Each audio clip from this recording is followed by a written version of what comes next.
Intea Amoroso Design came to be when I had created the signs for our wedding, and at the same time noticed that there was a niche place in the wedding market that was really missing to rent signs rather than purchase them, use them one time, and then dispose of them. At the time, I was working as a florist at the flower shop, and Rachel, my friend who owns the flower shop, said to me, why don't you just rent out your signs to my brides? People spend $10 per vase and they're renting it from me for the centerpieces. Why wouldn't they do the same thing for a table number? I started smaller and offered this unique service to her brides. At the same time, the space next door became available for rent. The hairdresser was leaving and Rachel came to me. She said, I'll charge you a very low rent, we'll split the space. People could come in and they'll rent flowers from me and then they'll rent signs from you and we'll call it the wedding shop. I had 0 clients. I basically was trying to convince anybody and anyone who would listen that this is a thing. You're gonna wanna rent your signs. You don't wanna own them. What are you gonna do with them afterwards? So I built up a collection of old mirrors and offered this service out to people who I found on social media or word of mouth or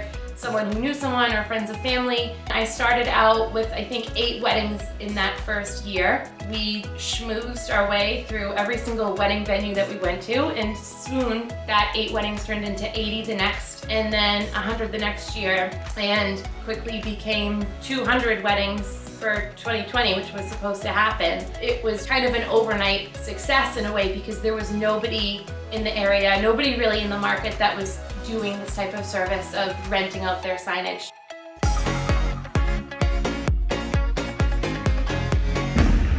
As soon as the pandemic hit, it was going to be my busiest and most successful year. It went down to nothing. I scrambled, and at the last minute we created a website. I threw anything and everything that I had online and I said, hey, whatever you want, I'll write on it. I was able to sell out of everything that I had here. My online shop expanded, but more importantly, I was finding that I was more happy creating these signs for people for their homes and reaching more people than just the New England area. And at the same time, I got more time back to spend with my family. My dad once said to me, you know, you're never gonna look back on your life and think, man, I really wish I worked more.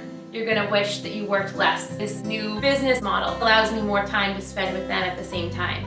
Back here at 744, and these are some heavy times we're living in right now, and inspiration can often be hard to find. A couple of weeks ago, Amoroso started the Lettering for Love project.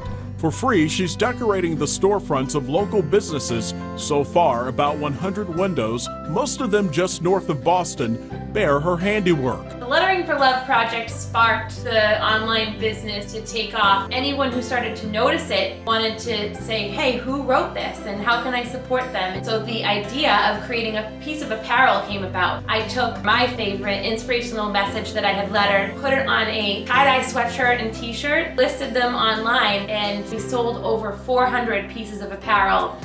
The transition from weddings to my online business was at first really scary for me. I had been doing weddings for 8 years. Now I'm jumping into selling retail, having to ship things and market in a way that I have never marketed myself before.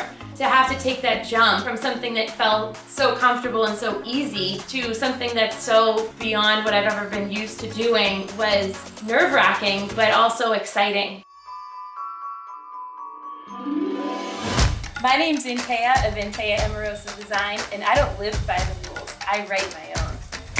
The goals of my new website are to reach a nationwide clientele, not just New England, and to create high quality handmade items for all of the memorable moments of people's lives.